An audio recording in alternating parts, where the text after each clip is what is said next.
नमस्कार सभी को। परीक्षा जंक्शन के इस प्लेटफॉर्म पे सभी का हार्दिक स्वागत है। जैसे कि हम पॉलिटी के बात करें तो पॉलिटी में हम अलग अलग चैप्टर्स और अलग अलग टॉपिक पर बात करते हैं। और ये जो लेक्चर होता है, यानी एक तो आरआरबी एनटीपीसी के जो लाइव लेक्चर ले रहे हैं, बिल्कुल वो कंटेंट के हिसाब से ले रहे हैं। तो जैसे कि मैंने पहले पढ़ाया था आरआरबी को लेके संविधान की रचना, आज हम वही लेक्चर लाइव लेंगे। तो प्रस्तावना से रिलेटेड आज हमारा लेक्चर होगा आरआरबी एनटीपीसी को लेके। तो बिल्कुल कंटेंट वाइज बात करेंगे, पॉइंट टू पॉइंट बात करेंगे। लेकिन उससे पहले जो आज का हमारा पहला लेक्चर होगा वो है भ्रष्टाचार को लेकर, करप्शन, भ्रष्टाचार। कुछ लोग ये मानते हैं, क्योंकि कई सारे बच्चों ने अब तक सवाल पूछा है और कई सारे नहीं पूछा, तो उनकी मेंटलिटी ये बनी हुई है कि सर भ्रष्टाचार का मतलब क्या होता है।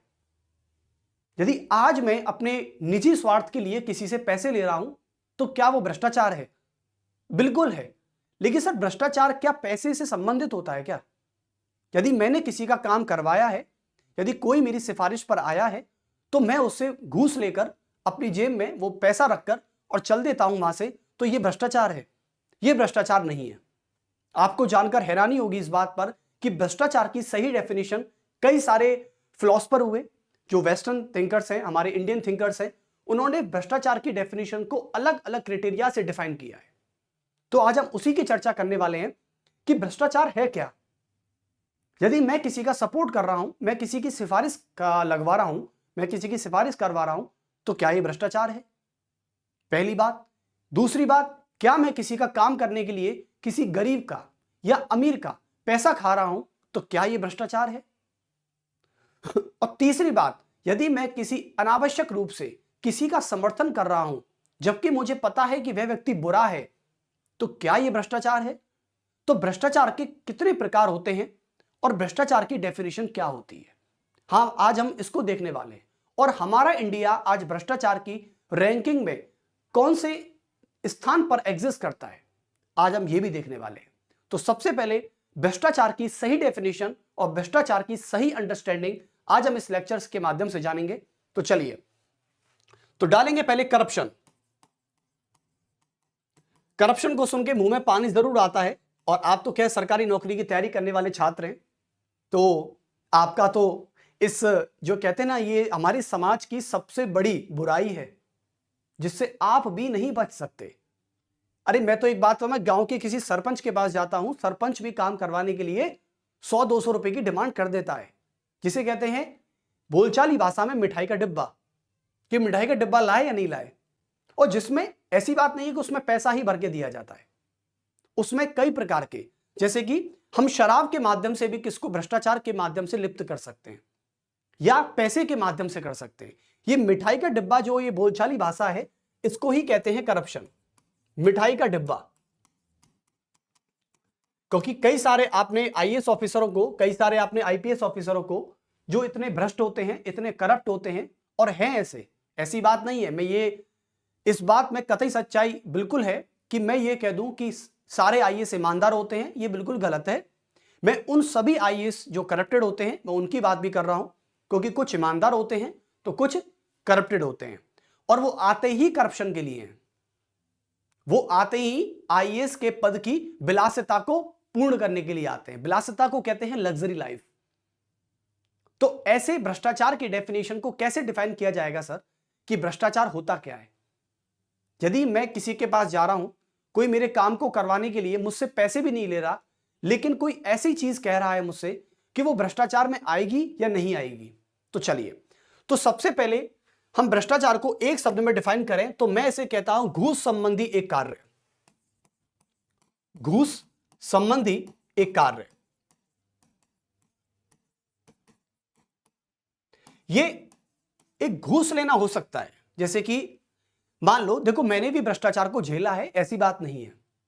जब हम कभी म्युनिसिपल कॉर्पोरेशन में जाते थे अपना काम करवाने, अपने फैमिली से रिलेटेड जो भी हमारे डॉक्यूमेंट होते थे, वो जहां हम रहते हैं, जहां हमारा बर्थ प्लेस होता है, वहां की नगर निगम में हम जाते थे। और नगर निगम में जब जाते थे तो बाबू जो होते थे वहां के, जो एलडीसी या यूडीसी होते थे, और जहां तक मैं ऑफिसर की बात करूं, वो भी इस चीज कैटेगरी में आते हैं। जब हम जाते थे तो हमारे डॉक्यूमेंट में केवल एक सिग्नेचर करवाने के लिए उन्होंने इतने नाटक कर दिए कि सर कल आना या परसों आना या तरसों आना, ऐसे कर करके उन्होंने 1 महीना टाल दिया, लेकिन उन पर एक सिग्नेचर नहीं हुए। अब पढ़े लिखे होने के नाते मेरी समझ में इतना तो आ गया कि भाई इसको पैसे चाहिए, इसके 100-200 रुपए टिकाइए और इससे काम करवा लीजिए। अब आपकी भी वहां मजबूरी हो गई है और उसमें ऑफिसर का यह चलन हो गया है कि इसको 1 महीने डुलाइए और 1 महीने डुलाने के बाद यह अपने आप समझ जाएगा कि इसको पैसे चाहिए। तो वहां से आप क्या करते हैं, पर्स में से 200 की पत्ती निकालते हैं और उस ऑफिसर को टिका देते हैं। हाँ, ऑफिसर है तो थोड़ा बड़ा मांगेगा, 20,000 30,000 की रकम मांगेगा। कोई एलडीसी यूडीसी बैठा है तो 1,000 रुपए मांग लेगा। वो डिपेंड करता है कि पद कौन सा है। तो यदि आप किसी को अपना कार्य करवाने के लिए, किसी भी व्यक्ति को सार्वजनिक पद पर जो बैठा है, यदि आप उसको घूस दे रहे हैं तो यह भ्रष्टाचार की कैटेगरी में आता है। समझे? चलिए, तो सबसे पहले इसकी डेफिनेशन जान लेते हैं कि इसकी परिभाषा क्या हो सकती है। इसकी परिभाषा क्या है? तो परिभाषा में मैं इतना कहूंगा कि भ्रष्टाचार एक ऐसा व्यवहार होता है, भ्रष्टाचार एक ऐसा व्यवहार है जब व्यक्ति अपने निजी स्वार्थ के लिए सार्वजनिक पद पर बैठकर कानून का उल्लंघन करता है, नैतिक मूल्यों का उल्लंघन करता है, उसको भ्रष्टाचार कहते हैं। तो भ्रष्टाचार क्या होता है? भ्रष्टाचार एक ऐसा व्यवहार होता है, एक ऐसा व्यवहार होता है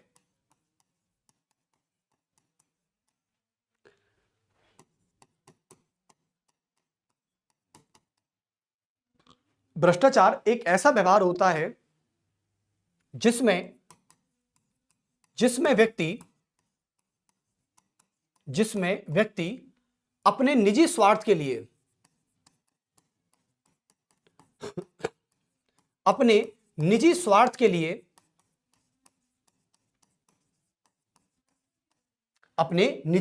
के लिए सार्वजनिक पद पर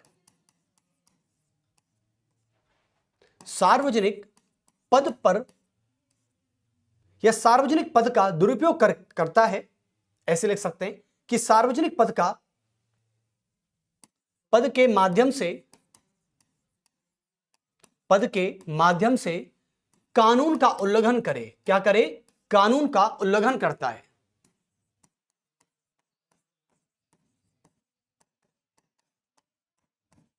कानून का उल्लंघन करता है, उसे क्या कह सकते हैं? उसे भ्रष्टाचार कह सकते हैं। तो भ्रष्टाचार की डेफिनेशन तो यही होती है कि भ्रष्टाचार एक व्यवहार में होता है। जब व्यक्ति व्यवहार में होगा ना, तो सीधी बात यह है कि अच्छा ये बताइए कि भ्रष्टाचार की क्या कोई ट्रेनिंग होती है क्या? कि भाई सरकार या मान लो कोई व्यक्ति आपसे भ्रष्टाचार की ट्रेनिंग करवा रहा है कि भाई एक करप्शन इंस्टीट्यूट है और वहां पर सरकारी भर्ती में जब आपका अपॉइंटमेंट आता है तो वहां से एक करप्शन की इंस्टीट्यूट होती है जहां से आपको करप्शन सिखाया जाता है। ऐसा तो है नहीं है। और यह तो भारत की एक जटिल समस्या है। क्या है? करप्शन, जिससे भारत ही नहीं बल्कि पूरा विश्व परेशान है, बल्कि पूरा वर्ल्ड इस बात से परेशान है, इस बात से कंसर्न है कि भ्रष्टाचार को कैसे रोका जाए। तो भ्रष्टाचार व्यक्ति के व्यवहार में होता है, यानी वो अपने जन्म से लेकर और उस पद तक पहुंचने से पहले ऐसे कई काम कर चुका होता है, जैसे सिफारिशें लगवाना, जैसे किसी से संरक्षण प्राप्त कर लेना, जैसे किसी से पैसे लेकर बैठ जाना, किसी के पैसों को यूज करना बिना काम किए। क्योंकि काम के बदले आपको पैसा मिलता है तो ठीक है, लेकिन जब आप किसी के पैसों को उसकी अनुमति के बिना यूज करते हैं तो यह भी एक भ्रष्टाचार की कैटेगरी में आता है। तो भ्रष्टाचार एक व्यवहार होता है। जब व्यक्ति अपने व्यवहार में भ्रष्टाचार को जन्म देता है तो वो भ्रष्टाचारी होता है। और जब व्यक्ति ये ठान लेता है कि मुझे भ्रष्टाचार करना ही नहीं है, तो कहने का मतलब है कि वो भ्रष्टाचार नहीं करेगा, क्योंकि उसके जो मोरल वैल्यूज हैं वो उसको नहीं कहती हैं ऐसा करने को। क्या भ्रष्टाचार करिए, किसी गरीब का पैसा खाइए। तो चलिए, तो इसकी डेफिनेशन आप सभी को क्लियर हो गई, पहली बात। और सबसे बड़ी बात है कि भ्रष्टाचार आज दुनिया में एक समस्या बनकर बैठा है। यह समाज की एक जटिल समस्या है। यह समाज की एक जटिल समस्या है, जटिल समस्या है जो समाज के प्रत्येक व्यक्ति को प्रभावित करती है, जो समाज के प्रत्येक व्यक्ति को प्रभावित करती है।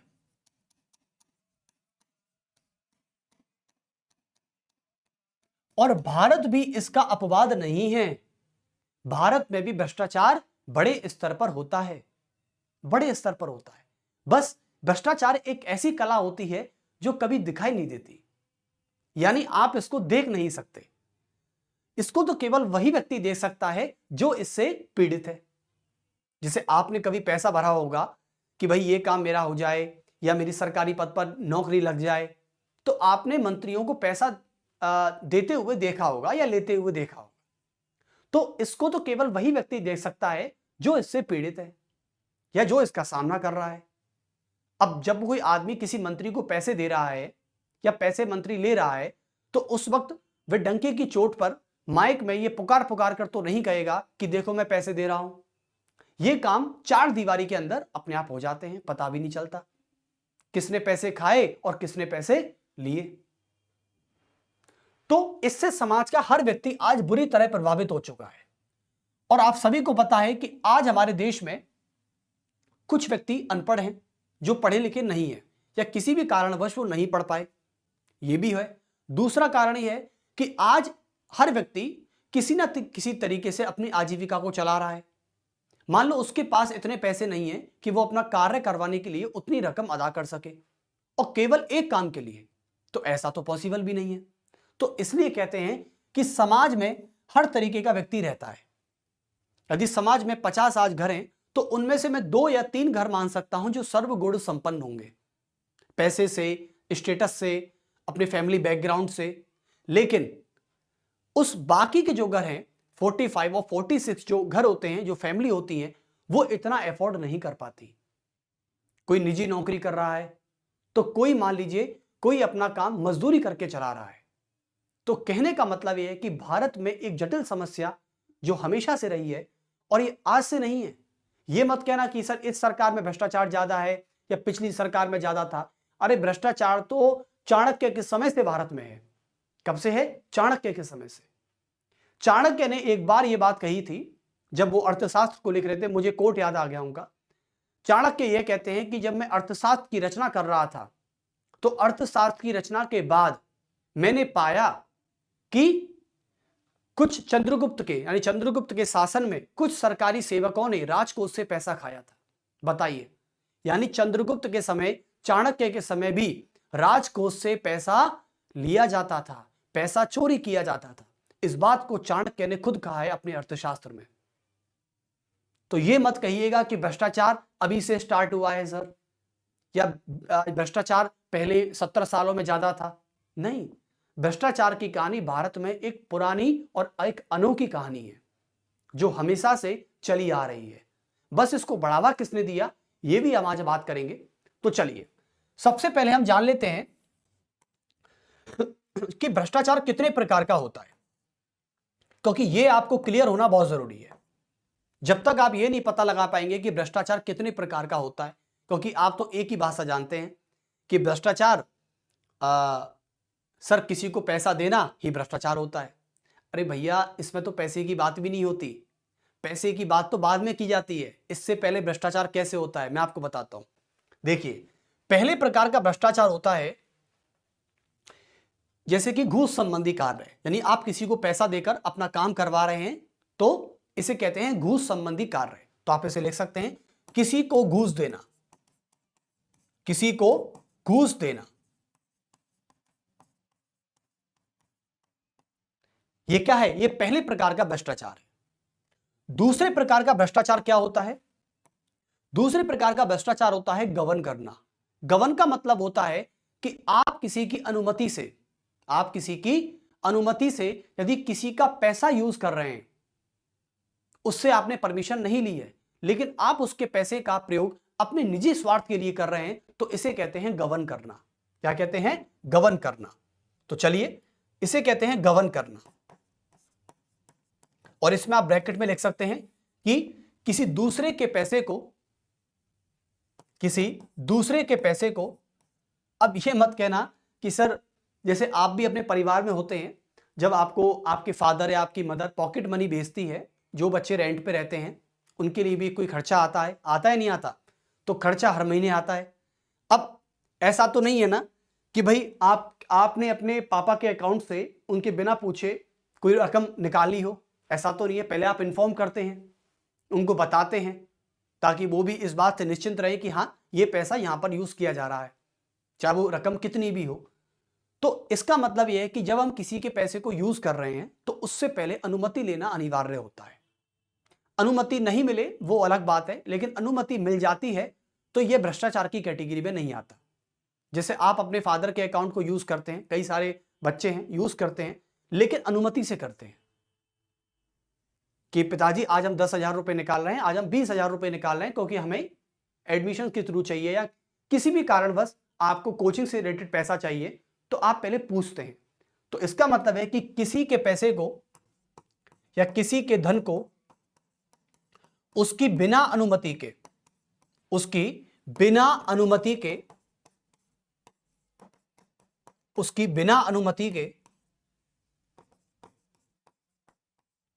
प्रयोग करना।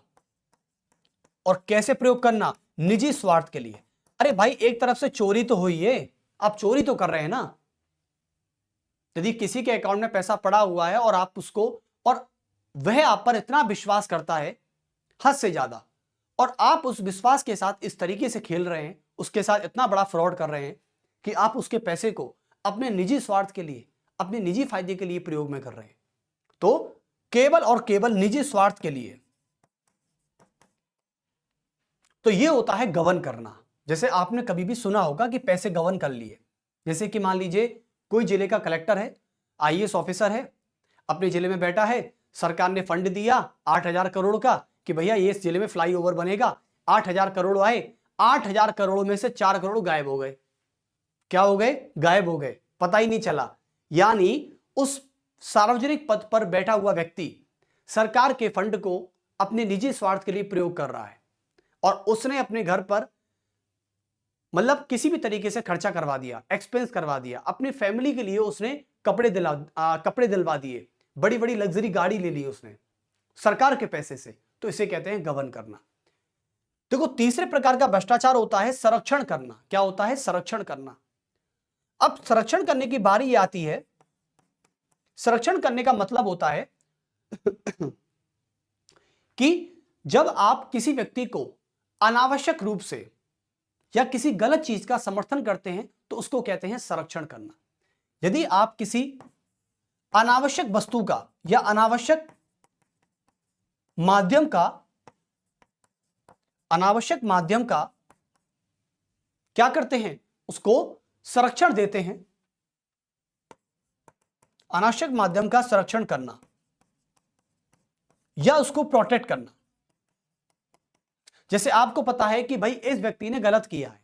जैसे कभी कभी क्या होता है, हालांकि हमने जब भ्रष्टाचार की खबरें सुनी हैं तो आप सभी को पता होगा। जैसे मान लीजिए अभी की बात कर लेते हैं, जब सीबीआई ने रेड डाली थी अरविंद केजरीवाल के घर, तो लिक्विड पॉलिसी का केस था।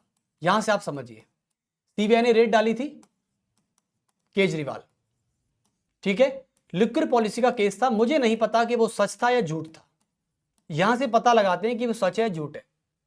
तो लिक्विड पॉलिसी का केस था शराब घोटाला, दिल्ली के पूर्व मुख्यमंत्री अरविंद केजरीवाल जी। सीबीआई की रेड पड़ी। अब सीबीआई की रेड पड़ी है तो सीबीआई जांच करेगी कि ठीक है गलत है, चलिए। लेकिन आपको पता है कि यदि मान लो ये लिक्विड पॉलिसी का केस सच में पाया जाता कि भाई सच में, और सुप्रीम कोर्ट खुद कह चुका है कि घोटाला हुआ है, तो अब मैं सुप्रीम कोर्ट के उस स्टेटमेंट को रॉन्ग तो नहीं कह सकता। जब सुप्रीम कोर्ट ने बात कही है कि शराब घोटाला हुआ है तो हुआ है, बात खत्म। क्योंकि इन्वेस्टिगेशन मैंने तो की नहीं थी, सीबीआई और सुप्रीम कोर्ट इसकी जांच कर रहे थे।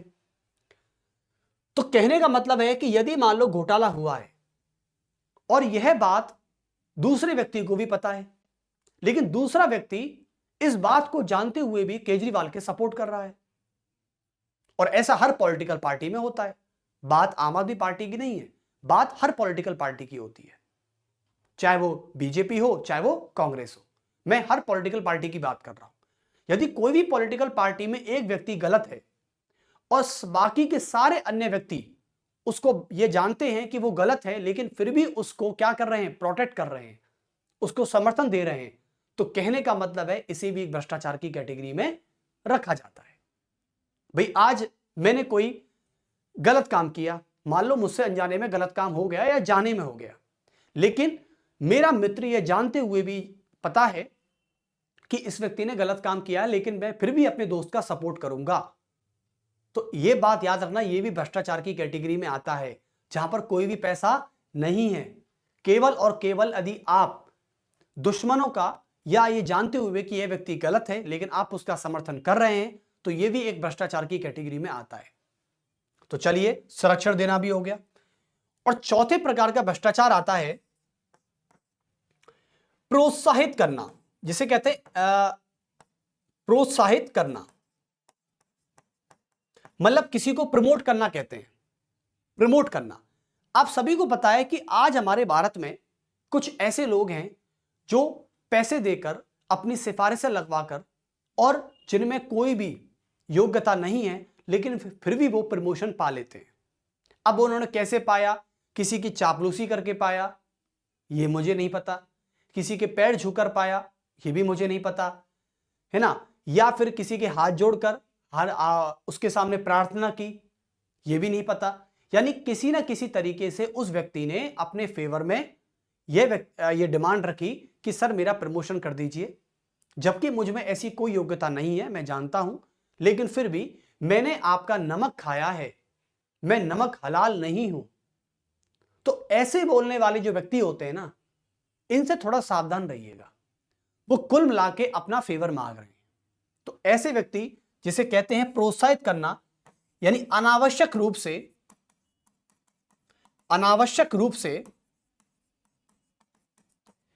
किसी व्यक्ति को प्रमोट करना, किसी व्यक्ति को प्रमोट करना भी क्या हो सकता है, भ्रष्टाचार हो सकता है। एक शेर आपको बता दूं तो इसमें मुझे एक बात याद आती है, जब आपको पता है कि आपका दोस्त गलत है लेकिन फिर भी आप अपने दोस्त के गलत जानते हुए भी आप उसका समर्थन बड़ी धूमधाम से करते हैं, आप ये कहते हैं कि नहीं। तो इसके ऊपर एक शेर है, यदि गलती मेरे दोस्त से हुई है तो कसूर गलती का है। यदि गलती मेरे दोस्त से हुई है, मेरे कलीग से हुई है, तो कसूर गलती का है, दोस्त का नहीं। तो कभी कभी गहरी मित्रता इतनी होती है कि आप ये भूल जाते हैं। अब जैसे कि बात करते हैं महाभारत की, भाई महाभारत में भीष्म पितामह को साफ साफ पता था, गुरु द्रोणाचार्य को साफ साफ पता था कि दुर्योधन जो कर रहा है वो गलत कर रहा है, लेकिन हां, भीष्म पितामह ने कभी भी दुर्योधन को यह समर्थन नहीं किया कि हां मैं इसका समर्थन करता हूं कि दुर्योधन जो कर रहा है ठीक कर रहा है।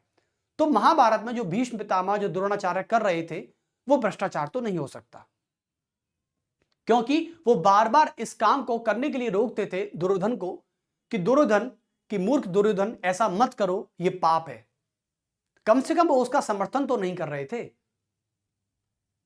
कि दुर्योधन ऐसा करो। लेकिन हम क्या करते हैं आज अनजाने में, अपने समाज में, अपनी सोसाइटी में, यदि आपकी किसी से कोई गहरी मित्रता है और आपको पता है कि यह व्यक्ति गलत कर रहा है लेकिन फिर भी आप उसको प्रमोट करते हैं ना, तो यह भी करप्शन की कैटेगरी में आता है। जब भी कोई आपसे राहगीर चलता हुआ आपसे यह पूछे कि भाई भ्रष्टाचार क्या होता है, तो आप इतना बता दीजिएगा कि किसी को घूस देना भ्रष्टाचार होता है, किसी के पैसे का उसकी बिना अनुमति के प्रयोग करना भ्रष्टाचार होता है, अनावश्यक रूप से किसी को प्रोटेक्ट करना भी भ्रष्टाचार होता है, और अनावश्यक रूप से किसी व्यक्ति को प्रमोट कर देना भी भ्रष्टाचार हो सकता है। समझे? और भ्रष्टाचार की सही डेफिनेशन है हमारे पास कि एक ऐसा व्यवहार होता है जिसमें व्यक्ति अपने निजी स्वार्थ के लिए, अपने निजी हित के लिए सार्वजनिक पद के माध्यम से कानून का उल्लंघन करता है और वह भ्रष्टाचार की कैटेगरी में आता है। तो उसी व्यक्ति को कहते हैं यह करप्टेड पर्सन है। चलिए, अब यह आते हैं कि हमारे भारत में जो यह समस्या आज चारों तरफ फैली हुई है, जिसको कहते हैं चौतरफा समस्या, चौतरफा को कहते हैं क्लेप्टोक्रेसी। क्या कहते हैं? क्लेप्टोक्रेसी। तो चलिए इसके ऊपर थोड़ा सा डिस्कस कर लेते हैं। तो सबसे पहले यहां पर आप भ्रष्टाचार डाल दीजिएगा, और सबसे पहले आप इसमें लिखिएगा एक भूमिका में कि यह समस्या दिन प्रतिदिन, यानी डे बाय डे, दिन प्रतिदिन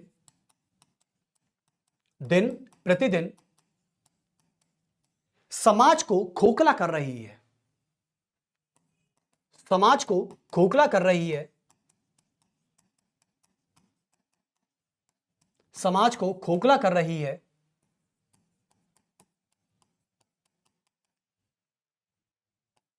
और समाज को बुरी तरह अपंग बना रही है, और समाज को बुरी तरह अपंग बना रही है, बुरी तरह अपंग बना रही है, बुरी तरह अपंग बना रही है। ये अपंगी तो है, समझे ना, ये अपंगता है। जैसे आप क्या होता है, तो चलो एक बार नोट डाउन कर ही लेते हैं, फिर हम खुल के चर्चा करेंगे इस पर। और यह एक ऐसी समस्या है, यह एक ऐसी समस्या है, ऐसी समस्या है जो चारों तरफ फैली हुई है, जो चारों तरफ फैली हुई है, चारों तरफ फैली हुई है, जिसको कहते हैं क्लेप्टोक्रेसी प्रॉब्लम। आप डाल दीजिएगा क्लेप्टोक्रेसी प्रॉब्लम। ओके, चौतरफा, इसको कहते हैं चौतरफा। जो हवाओं में हमारी सौंधी सौंधी खुशबू की जो हवाएं होती हैं, उनमें भी आज भ्रष्टाचार की वो दुर्गंध इस तरीके से फैली हुई है कि जिसको मतलब जो दिखाई तो नहीं देती, लेकिन हवा का ये महसूसपन, हवा का ये एहसास हमको रियलाइज कराता है कि हाँ, आज भी भ्रष्टाचार आज इस दुनिया में या भारत में या भारत के किसी क्षेत्र में इतना विद्यमान हो चुका है कि जिसकी जड़ें इतनी मजबूत हो चुकी हैं कि यदि हमें जड़ें भी काटनी पड़ जाएं तो शायद हम जड़ों को इतना अच्छे तरीके से नहीं काट पाएं कि यह समस्या पूरी तरह मिट पाए। इसकी जड़ें बहुत बुरी तरह फैल चुकी हैं। ये वही उसी के समान है जैसे आपने घर में कोई छोटा सा पेड़ पौधा लगाया और वह पौधा आज से 10 साल के बाद इतना बलशाली हो जाता है कि उसकी जड़ें इतनी मजबूत हो जाती हैं कि आप उसकी जड़ों को उखाड़ ही नहीं सकते हो। तो ये एक ऐसा पौधा है जिसको कई वर्ष पहले बोया गया था, लेकिन आज इसने अपना इतना विशाल रूप ले लिया है कि इसको आप यदि काटने भी चलेंगे तो हाँ, भ्रष्टाचार को कम किया जा सकता है, लेकिन भ्रष्टाचार को खत्म नहीं किया जा सकता। ऐसा तो कभी संभव ही नहीं है भाई, ऐसा कभी संभव नहीं है। और भ्रष्टाचार की खास बात यह होती है कि भ्रष्टाचार हमेशा ऊपर से नहीं होता। यदि आप ये सोचते हैं कि प्रधानमंत्री भ्रष्टाचार करते हैं, आप ये सोचते हैं कि मुख्यमंत्री भ्रष्टाचार करता है, नहीं नहीं नहीं, भ्रष्टाचार हमेशा नीचे के लेवल से होता है। आपने कभी कभी खबर सुनी होगी, पटवारी की पोस्ट जानते हैं? मुझे तो सुन के ये बहुत हंसी आई थी। राजस्थान में एक पटवारी थे, मुझे नाम याद नहीं है, आज से 3-4 साल पहले की खबर है। तो अखबार की हेडलाइन पर आया कि पटवारी ने या पटवारी को 200 रुपए की घूस लेते पकड़ा गया। अब सोचिए, यानी व्यक्ति इतना गिर चुका है कि 200 रुपए की घूस खा रहा है वो। और कौन है? पटवारी है भाई साहब। पटवारी को कहते हैं, यानी जो जमीनों का लेखा जोखा रखते हैं वो पटवारी होते हैं। तो पटवारी ने 200 रुपए की घूस लेते पकड़ा गया। बताओ, देखो बेटा याद रखना, यदि आप किसी से 1 रुपया भी खा रहे हो ना, 1 रुपये भी खा रहे हो, तो वो भी भ्रष्टाचार की कैटेगरी में आता है। आप किसी से 1 रुपया भी नहीं दे सकते काम के बदले, समझे ना? चलिए, तो सबसे पहले जान लेते हैं कि सर आज जो भ्रष्टाचार है, भ्रष्टाचार के क्षेत्र कि भ्रष्टाचार आज कहां कहां हो सकता है सर, ये बता दीजिए एक बार। चलिए, तो देखिए भ्रष्टाचार कहां कहां हो सकता है, हम इस बात को जान लेते हैं एक बार। तो पहला हो सकता है राजनीतिक भ्रष्टाचार, राजनीतिक भ्रष्टाचार। ओके, दूसरा प्रकार होता है सिविल सेवकों में भ्रष्टाचार, सिविल सेवकों में भ्रष्टाचार।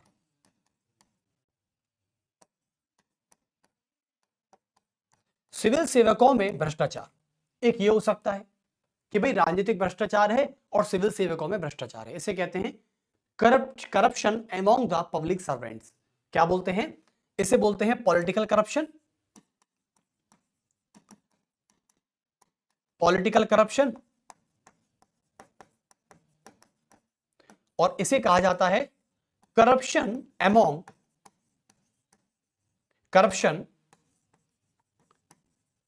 The public servants. ये वही पब्लिक सर्वेंट्स हैं जिनको आप आईएएस कहते हैं। देखा होगा आपने कि आईएएस के घर से, आपने देखा होगा ना कि आईएएस के घर से इतना सोना, इतना चांदी और इतनी यानी 2 करोड़ की रकम बरामद की है। जब एंटी करप्शन ब्यूरो, जिसे कहते हैं जो भ्रष्टाचार के खिलाफ कार्रवाई करता है, कौन होता है? Anti corruption bureau. तो एंटी करप्शन ब्यूरो जो होता है ना, यह भ्रष्टाचार के खिलाफ कार्रवाई करता है।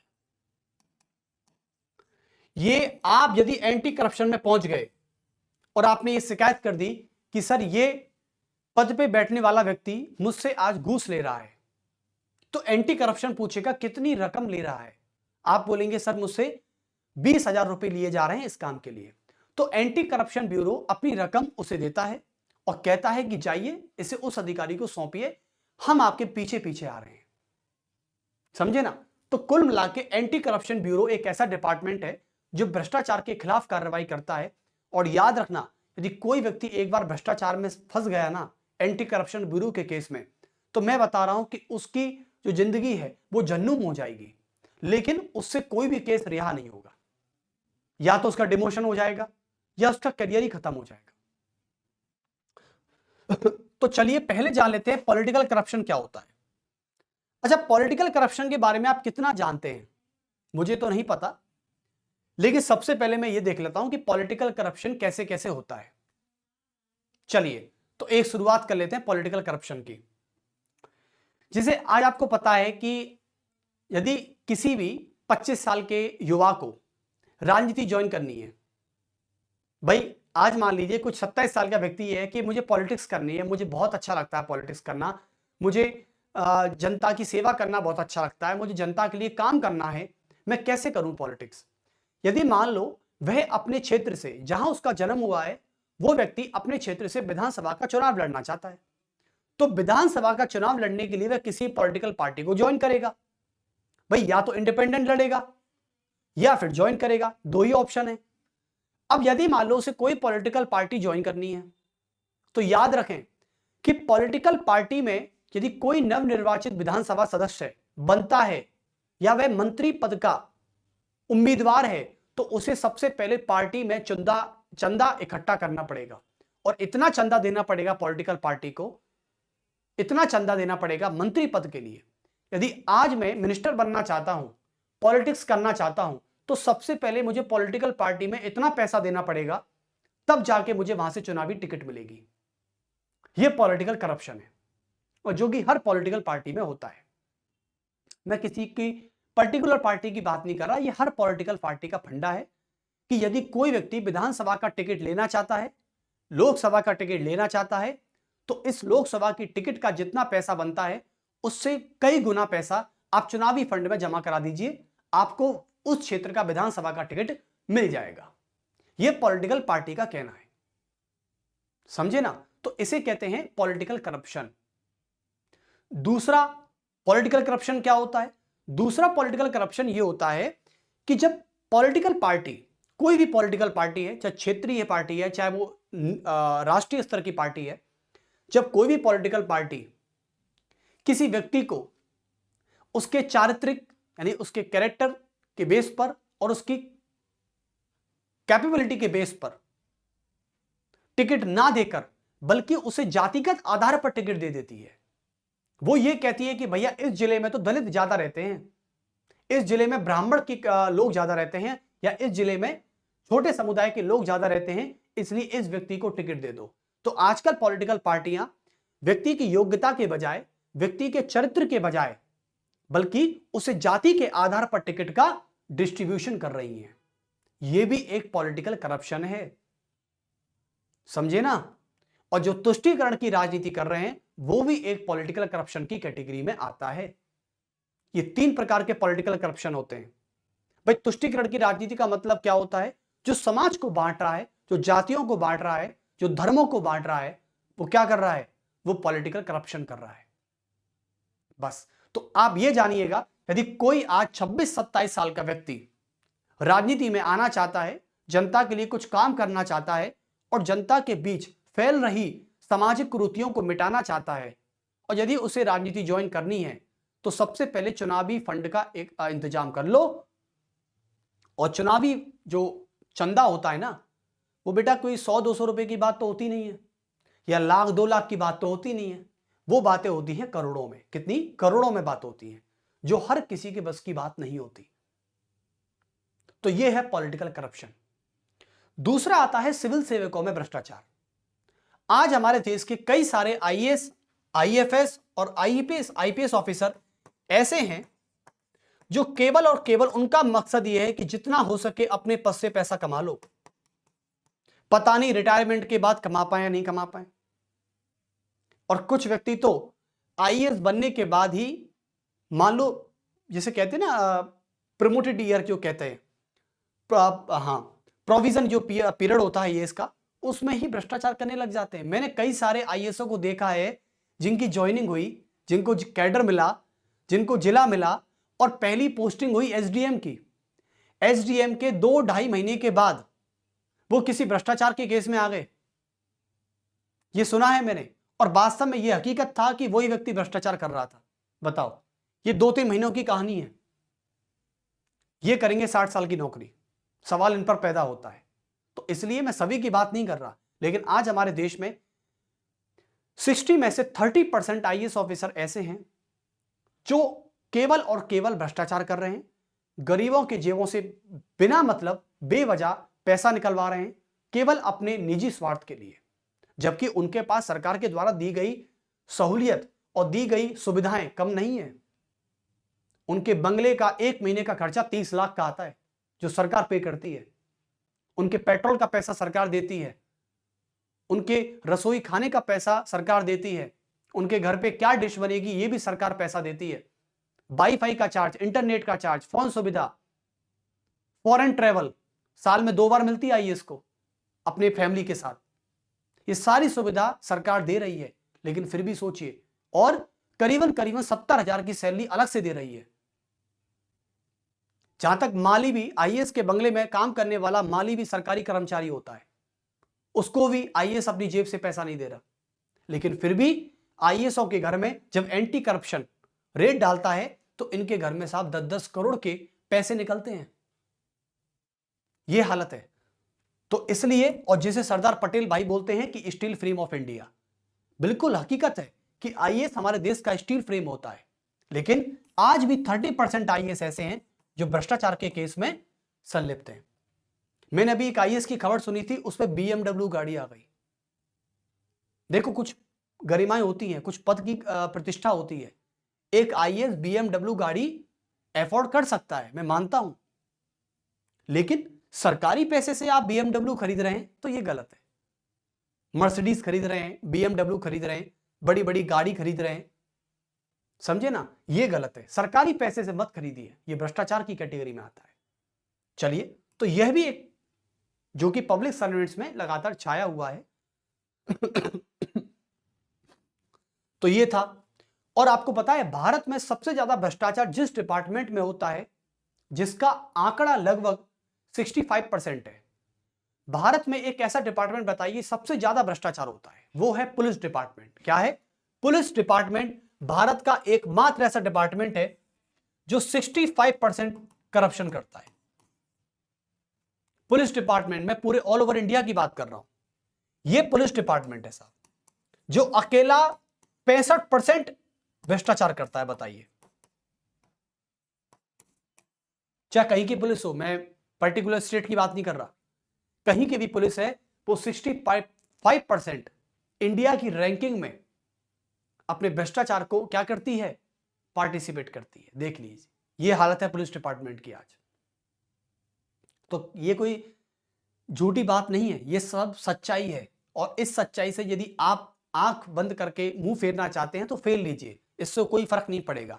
ना ही भ्रष्टाचार खत्म होगा, हां भ्रष्टाचार को कम किया जा सकता है, समझे ना। जैसे माली हर महीने अपने बगीचे की सफाई करता है, पत्तियों को छांटता है, पौधे को सजावटी बनाता है कटिंग करके, तो शायद ये कह सकते हैं कि हां भ्रष्टाचार की कटिंग की जा सकती है, लेकिन इसको खत्म नहीं किया जा सकता। और ये चाणक्य के समय से आज हमारे भारत में विद्यमान है।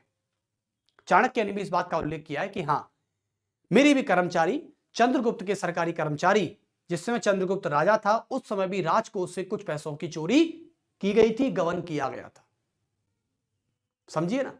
अब जैसे कि 2010 में जो एक घोटाला हुआ था जिसका नाम था, कांग्रेस के समय हुआ था, उसका नाम था कॉमनवेल्थ टू गेम्स बोफोर्स घोटाला, बोफोर्स स्कैम।